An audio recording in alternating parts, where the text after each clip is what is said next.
تمام ناظرین کو علمدار ٹی وی رائٹس پہ خوش آمدید۔ ناظرین، آل اسماعیل کی ایک شاخ قریش مکہ تھے۔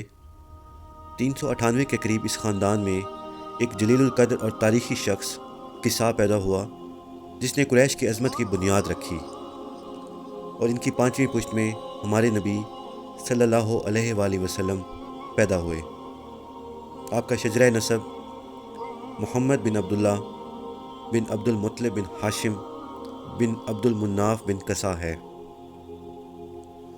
آپ صلی اللہ علیہ وآلہ وسلم کی والدہ حضرت بی بی آمنہ رضی اللہ قریش کے قبیلہ بنی زہرہ کے سردار کی بیٹی تھی۔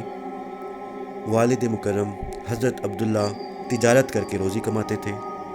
شادی سے چند ماہ بعد ایک تجارتی سفر سے واپس آ رہے تھے کہ مدینہ منورہ میں آپ کا انتقال ہو گیا۔ حضرت بی بی آمنہ رضی اللہ عنہا مکہ تشریف لے آئیں، جہاں حضرت محمد صلی اللہ علیہ وآلہ وسلم کی ولادت باسعادت ہوئی۔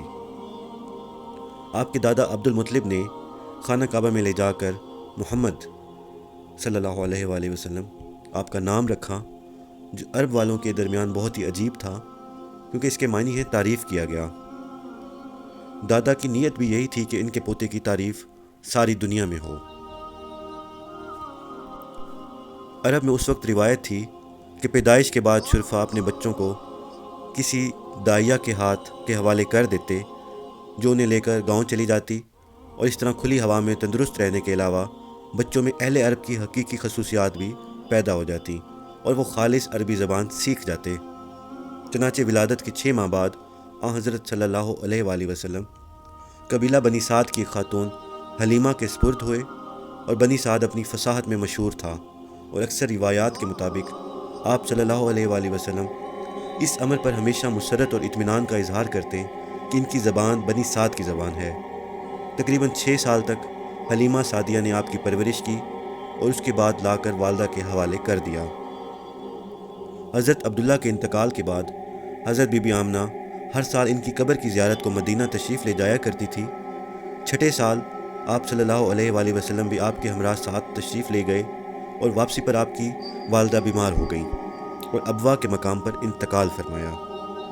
والد ماجد تو پیدائش سے پہلے ہی چل بسے تھے، اور 6 سال کی عمر میں والدہ کا سایہ بھی سر سے اٹھ گیا۔ حضرت صلی اللہ علیہ وآلہ وسلم کے دادا عبد المطلب کو شروع ہی سے آپ کے ساتھ بہت محبت تھی۔ ماں کے انتقال کے بعد انہوں نے آپ صلی اللہ علیہ وآلہ وسلم کو اپنی سرپرستی میں لے لیا اور نہایت شفقت سے پرورش کرنے لگے، لیکن 2 سال بعد وہ بھی رحلت فرما گئے، اور انتقال سے پہلے آپ کو آپ کے حقیقی چچا ابو طالب کے حوالے کر گئے۔ چچا نے یتیم بھتیجے کی پرورش باپ کی طرح کی، بلکہ آپ صلی اللہ علیہ وآلہ وسلم کو اپنی اولاد سے بھی زیادہ عزیز رکھا۔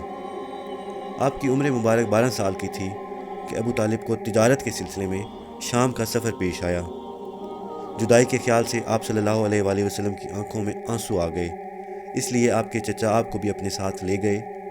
بیان کیا جاتا ہے کہ جب یہ قافلہ بصرہ پہنچا تو عیسائیوں کے ایک راہب بحیرہ نے حضور صلی اللہ علیہ وآلہ وسلم کے نبی آخر الزماں ہونے کی پیش گوئی کر دی تھی۔